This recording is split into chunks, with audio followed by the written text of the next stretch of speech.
নমস্কার, আমি শুভঙ্কর পাঠক। প্রথম কথা হচ্ছে, আমি ক্যামেরার সামনে একেবারেই সাবলীল নয়। আর এটা আমার মোবাইল ক্যামেরার থেকে একদম ফ্রন্ট ক্যামেরা দিয়েই ভিডিওটা করা।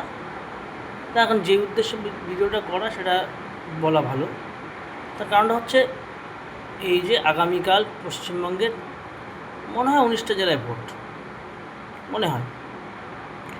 খুব ভালো কথা, সরকার তো আসবে, সরকার তো যাবে, সরকার নির্বাচন দরকার, খুবই ভালো কথা।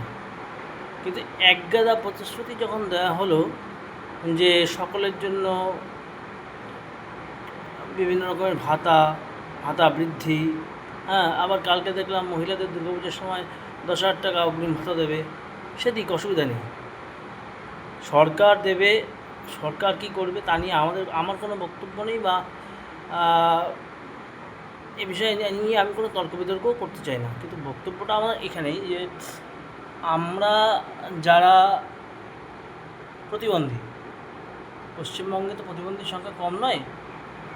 এই মুহূর্তে আমি পরিসংখ্যানটা সেভাবে তুলে ধরতে পারছি না, তবুও যেটুকু যা জানি যে আমাদের যে প্রতিবন্ধী ভাই বোনেরা আছে, তারা যে মানবিক ভাতাটা পায়, বা আমি যে মানবিক ভাতাটা পাই মাসে ওই 1,000 টাকা, ওতে কিন্তু কিচ্ছু হয় না। দেখুন, একজন সাধারণ মানুষ বা সাধারণ পুরুষ বা সাধারণ মহিলা যারা স্বাভাবিকভাবে চলাফেরা করতে পারেন, যারা স্বাভাবিকভাবে সমস্ত কাজকর্ম করতে পারেন, তাদের হয়তো ভাতাটার দরকার আছে। তাদেরও তো দিনটা চালাতে হবে, তারাও তো সেভাবে চলবে। কিন্তু একজন একদম অতি সাধারণ যে প্রতিবন্ধী, যার কোনো কাজ করার ক্ষমতা নেই বা সেইভাবে কোনো কাজকর্ম করতে পারেন না, তারা কীভাবে 1,000 টাকা চলবে, সেদিকটা কিন্তু কোনো সরকার বলুন বা বিরোধী বলুন বা কেউ বলুন, কেউ কোনোদিন ভাববেও না। আমাদের সংরক্ষণ রয়েছে 3%, কিন্তু সেই 3%-এর কথা কেউ ভাবে না। এখন আমরা দেখছি প্রত্যেকের ভাতা বাড়ছে, কিন্তু অদ্ভুতভাবে আমাদের প্রতিবন্ধী ভাই বোনেদের ভাতা 1 টাকাও বাড়েনি। কারণ আমাদের ভোটটা তো ভোট না, আমাদের ভোটে কী এসে যায়? মাত্র 3% লোক যদি ভোট না দিতে যায়, তাহলেও সরকার পরিবর্তন হবে না, বা সরকার গঠন করতে কোনো অসুবিধা হবে না। আমি কোনো পক্ষের হয়ে কথা বলছি না, কারণ সরকারে যখন যে থাকবেন, সে সবার সরকার। প্রধানমন্ত্রী যখন যে কেউ নির্বাচিত হবেন, তিনি ভারতবর্ষের প্রধানমন্ত্রী। মুখ্যমন্ত্রী যে নির্বাচিত হবেন, তিনি পশ্চিমবঙ্গের মুখ্যমন্ত্রী, কোনো দলের মুখ্যমন্ত্রী নয়। সেই জায়গায় দাঁড়িয়ে আমরাও তো আশা করেছিলাম যে আমাদের দিকটাও একটু ভেবে দেখবেন, কিন্তু দিকে দেখতে গেলে দেখতে পেলাম কি, আমরা কিচ্ছু পেলাম না। আমাদের কোনো ভাতার কোনো বাড়তি নেই, কিচ্ছু নেই। আমাদের ভাতাটা ঠিক সময়ে আমাদের আসেও না। কোনো মাসে খুব তাড়াতাড়ি চলে আসে, কোনো মাসে দেরি করে আসে। যেমন গত মাসে যুবসাথী ঢোকার জন্য আমাদের ভাতাটা একদম মাসের শেষে এসেছে। তা আমি একটা কথাই বলতে চাই, যেসব ভাই বোনেরা এই ভাতার পয়সায় তাদের সামান্য কিছুভাবে সংসারটা চলে, তারা যদি একটা নির্দিষ্ট দিনে ভাতাটা না পায়, তাহলে কীভাবে চলবে? আমি কোনো রাজনৈতিক ব্যক্তি নই, রাজনৈতিক আমার কোনো উদ্দেশ্য নেই। আমি একজন গৃহশিক্ষকতা করে খাই, অতি সাধারণ গৃহশিক্ষক, হ্যাঁ। এবং আমার ক্ষোভ বিক্ষোভ বলতে সেরকম কিছু নেই, বক্তব্য একটাই, যে যেভাবেই হোক আমাদের ভাতাটা যদি আরেকটু বাড়ানো হতো, তাহলে খুব ভালো হতো। মানে আমাদের নিয়ে তো কোনোদিন কোনো সরকার ভাবনা চিন্তা করে না, কোনোদিন করেও নি। আপনি বিভিন্ন সরকারি সংস্থানে গিয়ে দেখবেন 3% করে সিট আমাদের জন্য বরাদ্দ, কিন্তু গিয়ে দেখবেন তো 100 জন এমপ্লয়ির মধ্যে কজন হ্যান্ডিক্যাপ আছে? 100 জন এমপ্লয়ির মধ্যে 3টে সিট হচ্ছে হ্যান্ডিক্যাপদের জন্য। আমরা বারবার আন্দোলন করে বলেছিলাম এটা 4% করার জন্য, কিন্তু কোনো সরকারই আমাদের কথা শোনেনি। কোনো সরকার, বা কেন্দ্র সরকার বলুন বা রাজ্য সরকার বলুন, কোনো সরকারই আমাদের কথা শোনেনি, আমাদের দাবি শোনেনি। আমাদের কোনো দায়, আমাদের সেইভাবে কোনো গুরুত্বই দেয় না।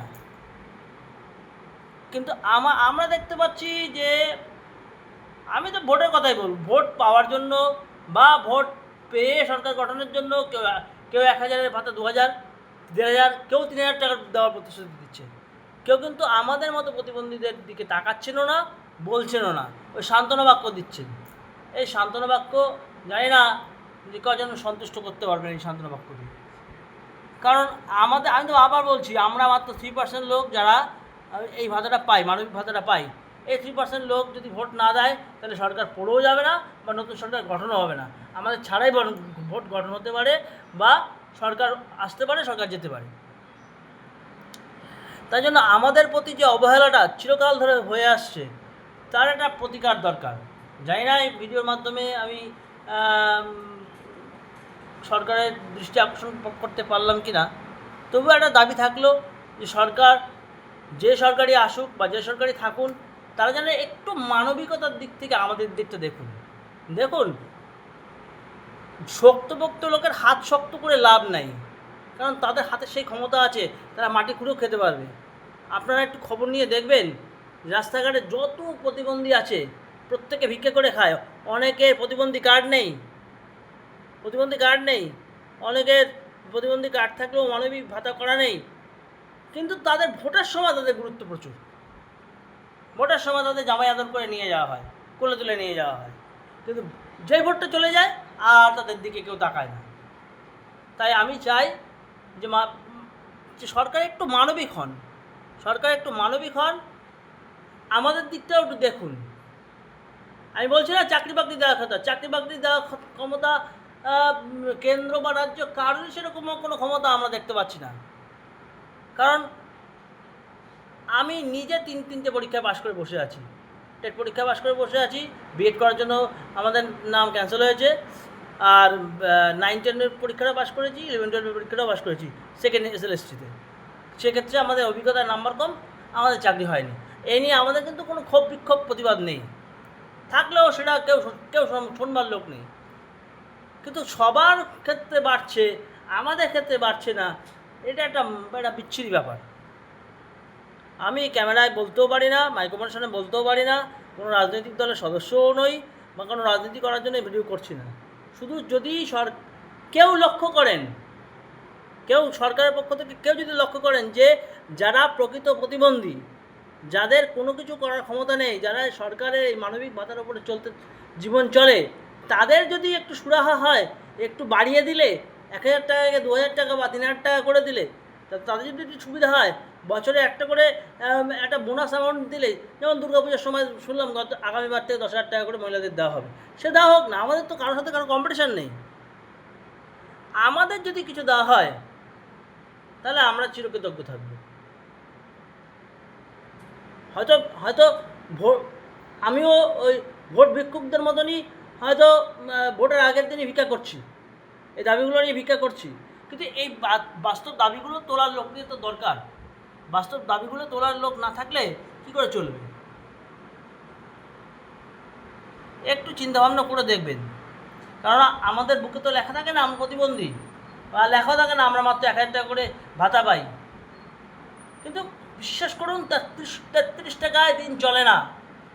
33 টাকায় দিন চলে না। প্রকৃত যে প্রতিবন্ধী তার 33 টাকায় দিন চলে না, তার অনেকগুলো ওষুধ আছে, তাকে খাওয়া দাওয়া করতে হয়, তাকে দুবেলা অন্তত খেতে হয়, 33 টাকার জীবন চলে না। অতএব আমাদের ভাতাটার দিকেও যদি একটু কেউ নজর দিয়ে ভাবতেন তাহলে আমরা উপকৃত হতাম। আমি জানি না এই ভিডিওটা কার কার কাছে গিয়ে পৌঁছবে, কিন্তু যদি পৌঁছয় একটু ভাববেন। আমি কারো পক্ষে বললাম না, কারো বিপক্ষে বললাম না। আমি আমাদের যারা মানবিক ভাতা পাই, যারা প্রতিবন্ধী, সেই সব ভাই বোনদের কথা ভেবেই এই ভিডিওটা করার সাহস করলাম। যদি কোনো ভুল বলে থাকি তাহলে দোষ ত্রুটি ক্ষমা করে দেবেন। ধন্যবাদ।